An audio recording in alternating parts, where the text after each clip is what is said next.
देखिए, भाजपा ने मंडी से कंगना रनौत को टिकट दिया है। मंडी जो उनकी जन्मभूमि भी कही जाती है, उनको भाजपा ने टिकट दिया और इस तुरंत ही कांग्रेस की नेता सुप्रिया श्रीनेत का कमेंट आया। उन्होंने उनके पोस्ट करते हुए एक चीज लिखा, एक कमेंट उस पे उन्होंने दिया कि मंडी में कितना भाव चल रहा है। इस पे हम सीधी बात करेंगे बीजेपी प्रवक्ता से कि पूनम सिंह से कि उनका क्या कहना है, कि आखिर वो क्या बोल रही है इस पे। देखिए, जो कांग्रेस की सुप्रिया प्रवक्ता है वो स्पष्ट रूप से लग रहा है कि बीमार हो गई है। जिस तरह से वो नारी शक्ति का अपमान करने का काम कर रही है कि हमारी कंगना रनौत जी को यदि टिकट भारतीय जनता पार्टी ने दे दिया है तो आप भी कांग्रेस की प्रवक्ता है, आप यदि हम लोग ये आरोप लगाए तो आपको कैसा लगेगा। लेकिन हम लोगों के पार्टी में वो संस्कार नहीं दिया है और हम लोग उस संस्कार से परे बढ़े हुए हैं जो मान सम्मान देने का काम करते हैं। लेकिन आप भ्रम में हैं, आप उस बेटी का अपमान कर रहे हैं और उस हिमाचल की नारी शक्ति का आप अपमान कर रहे हैं कि हिमाचल की बेटी, एक बेटी का आपने अपमान करने का काम नहीं किया है, आप पूरे हिमाचल की बेटी और देश की महिलाओं का, आधी आबादी का अपमान करने का काम किया है। कंगना रनौत जी ने अपने ट्विटर पर लिखा है, ये कतई बर्दाश्त नहीं हो सकता है क्योंकि वो किसी नारी शक्ति का अपमान नहीं करती है। और आप लोग तो इतने ठेका ले रखा है कि सिर्फ और सिर्फ नारी शक्ति को अपमान करना, सनातन का अपमान करना, ये दर्शाता है कि आप लोग कितने हताश हैं।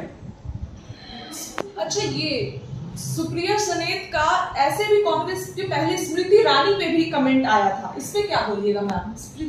देखिए, एनडीए गठबंधन के नेताओं ने ठेका ले रखा है। आप देखें कि यहाँ की आरजेडी की एक प्रवक्ता है, जिस तरह से हमारे स्मृति ईरानी पर टिप्पणी की, उनकी कांग्रेस की प्रवक्ता है जो टिप्पणी कर रही है। इससे साबित होता है कि वो लोग कभी नारी शक्ति को सम्मान देने का काम ही नहीं किए हैं और जो उनके नेता झूठ मूठ का दिखावा करते हैं कि हम लोग नारी शक्ति का सम्मान देने का काम करते हैं। तो मैं पूछना चाहती हूँ, नारी शक्ति का सम्मान आपके प्रवक्ताओं द्वारा क्या यही दिया जाता है? आप अपने नेता राहुल जी से पूछिए, जिस आप नारी शक्ति का अपमान करने का काम किया है, आधी आबादी आपको 24 में मुंहतोड़ जवाब देगी। क्योंकि भारतीय जनता पार्टी है जो मान सम्मान देने का, नारी शक्ति को, आधी आबादी को सम्मान देने का काम करती है। और माननीय नरेंद्र मोदी जी ने जिस तरह से 33% आरक्षण ला करके नारी शक्ति का जो सम्मान करने का काम किया है, वो पूरे देश में किसी नेताओं द्वारा ना, किसी पार्टी द्वारा नहीं किया, क्योंकि ये भारतीय जनता पार्टी में ही हो सकता है और माननीय नरेंद्र मोदी जी द्वारा ही।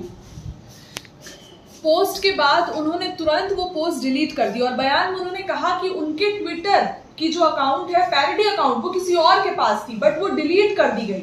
इस पे क्या बोलिएगा मैम, कि उन्होंने किया या फिर किसी और ने किया? देखिए, उन्होंने किया है क्योंकि वो जब देखी कि जनता उनके खिलाफ हो गई है, ये लोग पहले गाली गलौज करते हैं, लोगों का अपमान करने का काम करते हैं, इसके बाद जनता इनको जवाब देने के लिए तैयार होती है तो ये लोग अपने माफी भी नहीं मांगते और कहते हैं कि मेरा ट्विटर हैक हो गया। इससे साबित होता है कि आप करती भी हैं और डिलीट भी कराती है।